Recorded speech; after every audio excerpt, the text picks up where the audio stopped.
Welcome my dear students and friends. গতকাল West Bengal board of secondary education এবং West Bengal council of higher secondary education পরপর দুটি notice প্রকাশ করেছে। দেখে নাও দুটো নোটিশ। এই মুহূর্তে দেখা যাচ্ছে একটা মাধ্যমিকের নোটিশ, একটা উচ্চ মাধ্যমিক পরীক্ষা সংক্রান্ত নোটিশ।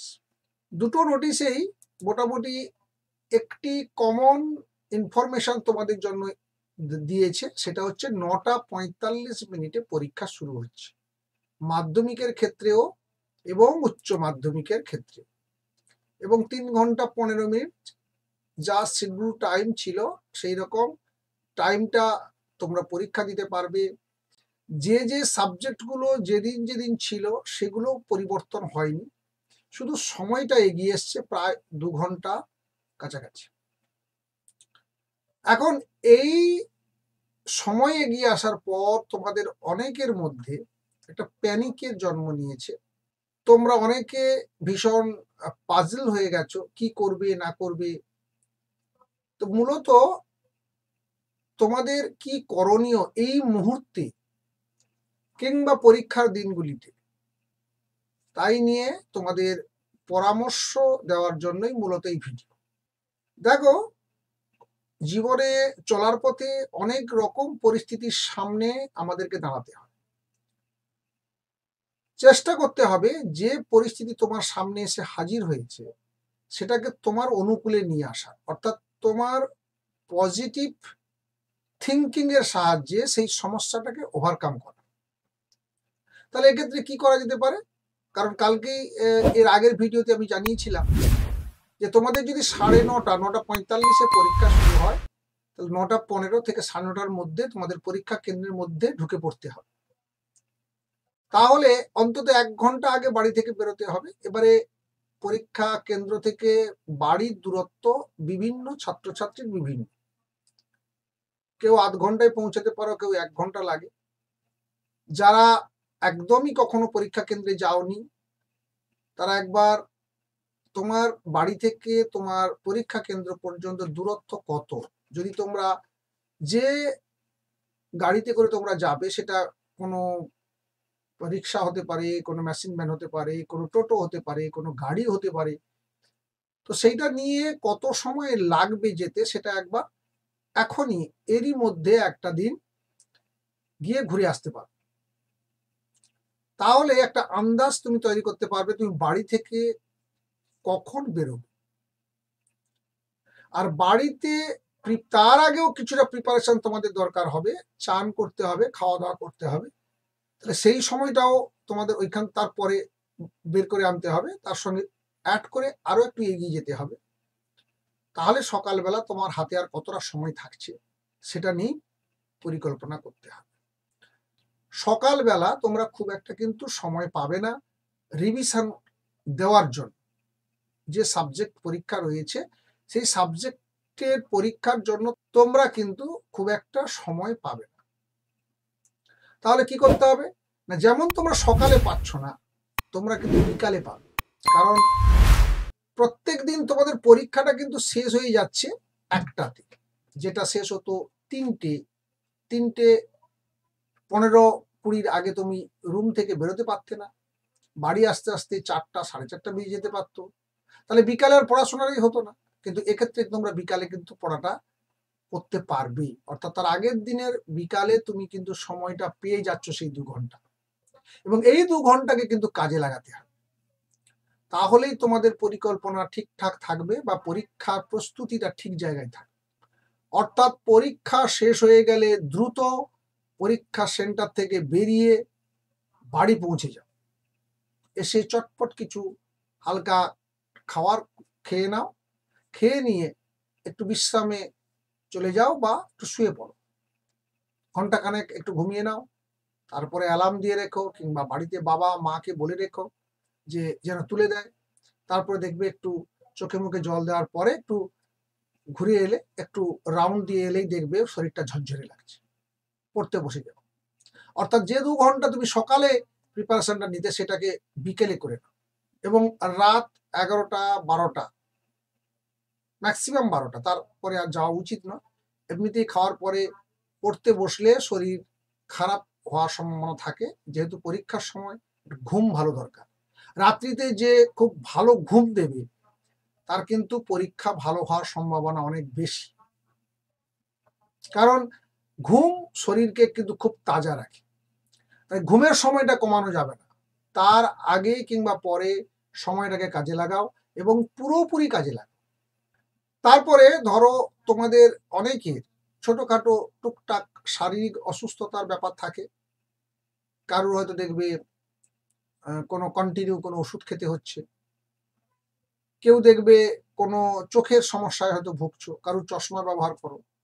তাহলে এগুলোকে এরই মধ্যে এই আগামী 10 দিনের মধ্যে ডাক্তার দেখিয়ে একবার সবকিছু ফাইনাল চেক আপ করিয়ে নাও যে যা কিছু আছে ঠিকঠাক আছে কিনা, কারণ পরীক্ষার মাঝখানে যদি কোনো কিছু এই জিনিসগুলো বিগড়ে যায় তাহলে কিন্তু পরীক্ষাটা খারাপ হয়ে যাওয়ার সম্ভাবনা থাকে।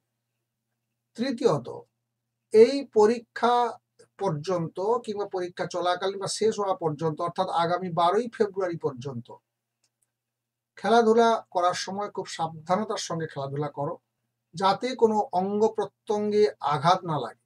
বিশেষ করে হাত, ডান হাত যেটাতে লিখবে, বা কেউ যদি বাম হাত লেখো তাহলে বাম হাত, এ দুটো হাতকে খুব সাবধানতার সঙ্গে এখন লক্ষ্য নজর রাখতে হবে, কারণ কোনো কারণে যদি সমস্যা তৈরি হয়ে যায়, চোট পেয়ে যাও, তাহলে কিন্তু সারা বছরের এই যে প্রস্তুতি পুরোটাই জলে চলে যাবে। সেই কারণে বলবো খুব সাবধানতার সঙ্গে খেলাধুলা করবে, না যাওয়াটাই ভালো। আর কয়েকটা দিন রয়েছে, 10 দিন, আর পরীক্ষার ওপাশে 12 দিন, অর্থাৎ এই 20-22 দিন খেলাধুলা থেকে একটু বিরত থাকাই ভালো। সেই সঙ্গে বলবো এখন থেকে বেশ কয়েকটি পেন নিয়ে, অন্তত 5-6টি কিংবা আরো একটু বেশি, ম্যাক্সিমাম 10টি পেন নিয়ে প্রত্যেকটা পেন কিছু কিছু করে লেখা শুরু করো। এখন যে প্র্যাকটিসগুলো করছো সেই প্র্যাকটিসের সময় ওই পেন দিয়ে লেখা শুরু করো, যাতে পেনগুলো কালির যে ফ্লোটা বা সরবরাহটা যেন ঠিকঠাক হয়ে যায়। অর্থাৎ দেখবে নতুন একটা পেন নিয়ে এলে প্রথম দিকে কালিটা ঠিকঠাক বেরোতে চায়, একদিন দুদিন লেখার পরে সেইটা খুব সুন্দরভাবে চলে আসে। তাই তুমি যে কালির পেনে লিখতে চলেছো, সেটা ব্লু হোক, ব্ল্যাক হোক, কিংবা মার্কিং করার জন্য তুমি যদি অন্য কোনো কালার বা দুটোই রাখতে চাও, ব্লু ব্ল্যাক দুটোই, তাহলে দুটোই মোট তোমাদের যে 7টি পরীক্ষা রয়েছে, সেই 7টি পরীক্ষাতে অন্তত পক্ষে 6 থেকে 7টি পেন এইভাবে লিখে লিখে একটু করে 2 ঘন্টা 3 ঘন্টা করে লিখে সবকটাকে গুছিয়ে এক জায়গায় রাখো, এবং সেই পেনগুলো দিয়েই পরীক্ষা হলে গিয়ে তোমরা পরীক্ষা দেবে। আর এমনিতেই এবছর ভীষণ কড়াকড়ি হচ্ছে, তোমাদেরকে জানিয়েছিলাম সিসিটিভির আওতায় তোমাদের পরীক্ষা দিতে হবে। কোনো ইলেকট্রনিক গেজেটস তোমরা পরীক্ষা কেন্দ্রে নিয়ে যেতে পারবে না। এমনকি জলের বোতল, সেটাও হয়তো অ্যালাউ করবে, কিন্তু ট্রান্সপারেন্ট জলের বোতল নিয়ে যাবে, একেবারে এদিক ওদিক যেন দেখা যাচ্ছে স্বচ্ছ, সেই রকম জলের বোতল নিয়ে যাওয়ার চেষ্টা করবে। এবং বহু জায়গায় হয়তো গিয়ে দেখবে তোমরা যে জলের বোতলটাও ঢুকতে দিচ্ছে না, ওখানে জলের বোতল সরবরাহ করা হবে কিংবা জলের জন্য ব্যবস্থা রাখা হবে। তো যাই হোক না কেন, পরীক্ষার আগে প্রিপারেশন এবং নিজের শরীরকে সুস্থ রাখা, খাওয়া দাওয়ার ব্যাপারে সচেতন থাকা, কোনো রূপ মশলাদার খাবার কিংবা ফাস্ট ফুড কিংবা বাড়ির বাইরে কোনো খাবার এই সময় না নেওয়াই ভালো।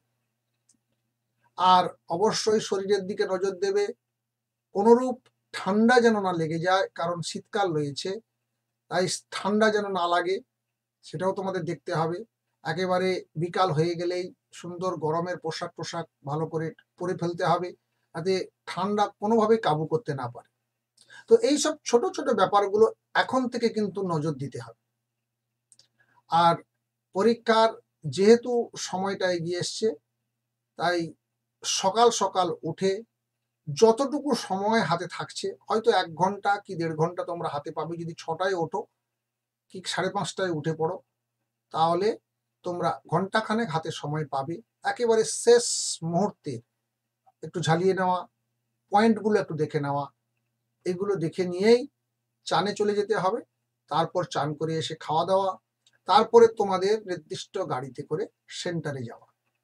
এই জিনিসটা একেবারে নিখুঁত সময় ধরে ধরে করতে হবে, যাতে সকালের যে সময়টা তোমরা পাচ্ছ না বলছো, সেইটা বিকালে, তার পূর্বের দিন বিকালে সেটা সেরে নিতে হবে। আর মাত্র 2টো দিন তোমাদের গ্যাপ রয়েছে, একটা হিস্ট্রি 5th ফেব্রুয়ারি আর একটা রয়েছে ম্যাথমেটিক্স 8th ফেব্রুয়ারি। এর আগে একদিন করে ছুটি রয়েছে। তাই হিস্ট্রির আগের দিন যেহেতু ছুটি রয়েছে, তারপরের দিন রয়েছে জিওগ্রাফি। তাহলে সেকেন্ড ল্যাঙ্গুয়েজ বা ইংরেজি পরীক্ষাটা দিয়ে এসেই সঙ্গে সঙ্গে ওই দিন বিকালটা কি সন্ধ্যা ঘন্টাখানেক 2 ঘন্টা তোমরা জিওগ্রাফিটা একটু দেখে নিতে পারো, যেহেতু হিস্ট্রির পরের দিন জিওগ্রাফি রয়েছে। আর ম্যাথমেটিক্সের পরে রয়েছে লাইফ সায়েন্স এবং ফিজিক্যাল সায়েন্স। সেক্ষেত্রেও 6 তারিখ জিওগ্রাফি পরীক্ষা দিয়ে আসার পর বিকাল এবং সন্ধ্যার সময়টুকুতে তোমাদের লাইফ সায়েন্স কিংবা ফিজিক্যাল সায়েন্সের একটু ঝালিয়ে নিতে হবে। তো মোটামুটি এই ছিল এই ভিডিওর মূল বক্তব্য। আশা করি এই পরামর্শগুলো তোমরা যদি একটু মেনে চলো, তোমাদের উপকার পাবে বা তোমরা উপকৃত হবে, এবং সেই সঙ্গে ভিডিওটিকে চেষ্টা করবে তোমার বন্ধু বান্ধবদের কাছে শেয়ার করা, যাতে তারাও কিছুটা পরিকল্পনা নিতে পারে বা করতে পারে। কারণ সময় যেহেতু এগিয়ে এসছে, এটাকে তো আর পিছিয়ে নিয়ে যাওয়া যাবে না। তাই যেটা আছে সেটাকে সামনে রেখেই তোমাকে পরিকল্পনাটা সাজাতে হবে। পরীক্ষার জন্য শুভেচ্ছা থাকলো। ভালো থাকবে, সুস্থ থাকবে। দেখা হচ্ছে নেক্সট ভিডিওতে। Thank you.